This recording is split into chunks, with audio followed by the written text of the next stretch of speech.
So now we're going to talk about Section 2 of Chapter 15. We'll discuss the art of Japan, the architecture of Japan, and examine the changes in Buddhism. Many of the nobles followed the emperor to Hien and tried to get close to him. They would create an imperial court or a group of nobles who lived near and served near an advisor ruler. These people lived lives of ease, never dealing with the poor or common people. They were pampered nobles that led to artistic revolution. Now, typically courts, like an imperial court or something like that, is going to be the nobles, the rich people, that they're going to just influence each other. They're not going to worry about everyday life. They're going to worry about art and music and culture and things like that. Fashion. The nobles' love of beauty began with their own appearances and fashion. Noble women wore long gowns made of 12 layers of colored silk to show many layers at one time. They use decorative fans as accessories and also be paired with attached flowers and long cords. You see right here, here's some designs from the Hien court look like, the court of nobles. Writing was also a key factor for the Japanese people, especially the women who would write diaries and journals documenting their time in court. It was a social status thing. For some reason, the men typically wrote in Chinese while the women wrote in Japanese. And one of the earliest female Japanese writers was Lady Murasaka Shikibu. That's what it is.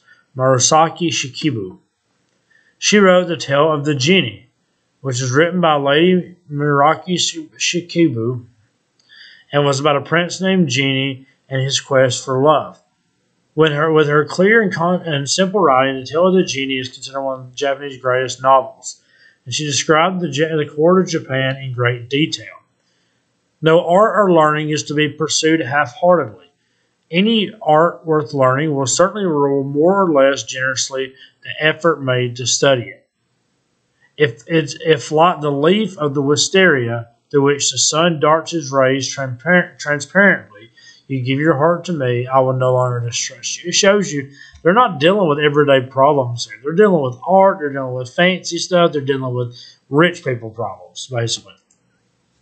In paintings, the Hien liked bright and bold colors. They also liked paintings that told a story, and many of the great paintings of this time were based on the tale of the genie. Calligraphy was also an important form of art in Hien. And here you see just some artwork from the time. The nobles of Hien wanted to make their city beautiful and marveled at the architecture of China. These buildings would have wooden frames that would curve slightly upward at the ends and were left unpainted. Other buildings were made of wood with tiled roofs and large open spaces inside. They were usually surrounded by elegant gardens and ponds. So this is what I'm talking about. So you see how it kind of has the curves on it, and usually there's fancy gardens and ponds and stuff like that that's around this area. People would gather to watch performances from musicians, jugglers, acrobats. In later centuries, these performances would develop into the No, which was a more serious type of drama. And these plays often talk about great heroes or figures from Japanese past. It's like in every other culture. They reenact the history, they perform, and do all these other things for each other.